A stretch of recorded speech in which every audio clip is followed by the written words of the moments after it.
Shall we right now? He resided in one of TV's most famous zip codes Indeed, for he did. 10 years. Actor Ian Ziering has totally moved on to a new life professionally and personally as a father of two.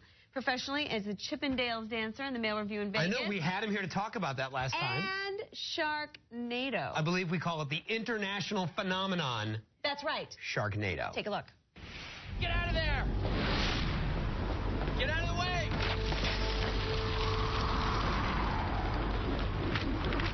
Nadia, move!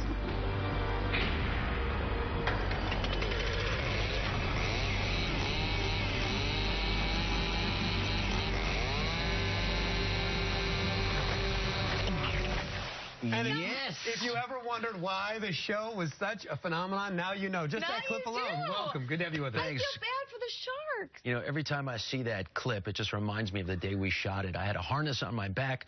In case you didn't notice, that was a good 12-foot leap into the air. And if I was able to do that unassisted, I'd be in the NBA. But yeah, that's the magic of Hollywood working for you right there. Did that hurt? With the harness? The harness, yeah, because it was strapped under the, the undercarriage a little bit, and that hoist was like, oh, okay. Yeah, but, you know, the sacrifices you make. When you got the script to Sharknado, seriously, did you read it and think, are you kidding me? Are we going to make a movie about sharks and a tornado and a...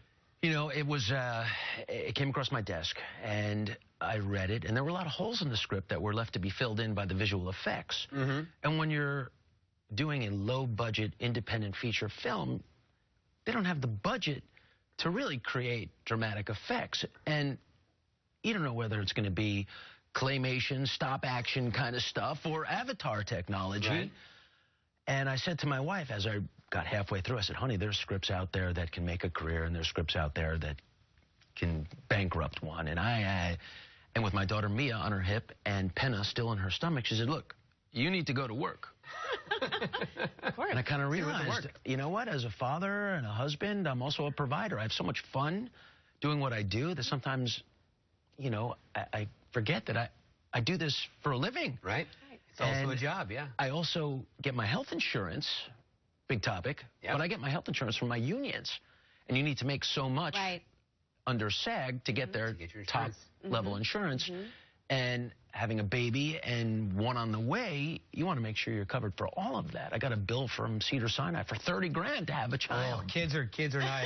Don't get him started. My kids are 7. It's time to go get to work. Yeah, get them off the payroll as quick as you can. Exactly. But then it turned out to be an enormous success and an enormous amount of fun. What a fun movie. It was a fun movie. And now you're also doing the Chippendales review in Las Vegas. What made you want to do that? You know, again, I get calls to do all these crazy things every once in a while, and when my agent called and asked me if I'd be open to that, I was a bit adverse because I wasn't in physical shape to not embarrass myself. I mean, those guys are 6'2", 230 pounds, twisted steel and sex appeal. And they're all good-looking guys. And I'm a 6 foot, you know, regular guy. In the last couple of years, I've had to make some sacrifices having a baby. You know, the mornings I would normally go to the gym and get a little workout. But now with a baby and one on the way, I'd wake up with my daughter so my wife could have a couple extra hours to sleep in the morning. I wouldn't be getting to the gym. I put on some weight, grew from 185 pounds to 208 pounds, which is a strapping 33 waist with a muffin top. I refused to buy the 34s, but I set on a course that I'm really going to need to get into shape.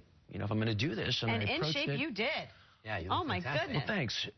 You know, with all the professionalism and dedication that I put into any character I play, this was now playing a Chippendale.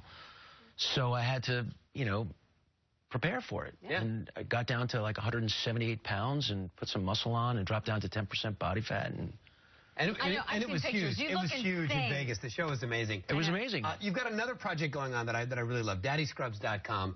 You were named Dad of the Year. Dad of the Year. Dad of the Year right there, ladies and gentlemen. You know, first of all, I think it's a huge compliment to my dad, who was my role model growing up, and seeing his work ethic and the way he just bathed not just my brothers and mom in love, but me in love, was very caring and did everything for his family, and that's what I'm doing for mine. And Daddy and Company, DaddyScrubs, is a lifestyle brand for expectant fathers, for new fathers, for experienced fathers. You know, you were saying earlier how people forget about the dad from conception all the way up to Little League, and that's kind of true, because the role is really a woman-centric role in having the children and then feeding the children. But then, you know, the dad can be more involved. But it doesn't have to be that way. And that's what this company is bringing to mind, to help dads create a greater awareness about how they can be more proactive in building the bond with their kids, whether it's around the dinner table or reading to them at night or just using the technology that we have today to stay connected. I talked to my daughter at breakfast on my cell phone. We never had that before. When I grew up, there were no cell phones. Yeah. You couldn't Skype with your kids when you were on location. I used to read books to my kids over Skype at night, and I used to think, God, this is a miracle. This is giving me a chance to be there for my kids when a generation ago wouldn't have been possible. Yeah. Last night, they lit the tree in Rockefeller Center, and my family's in California, so I tried to get as close to the tree as I possibly could to take a little video file of it so I could show to my daughter. Unfortunately, I couldn't get by the tree. It was so packed. No, it is. You know, blocks away. No doubt. We have to take a quick break. When we come back, we're going to talk more with Ian about all of his daddy stuff. And more about Sharknado too, right? And Sharknado too. It looks like the storm is coming. Yes. Storm.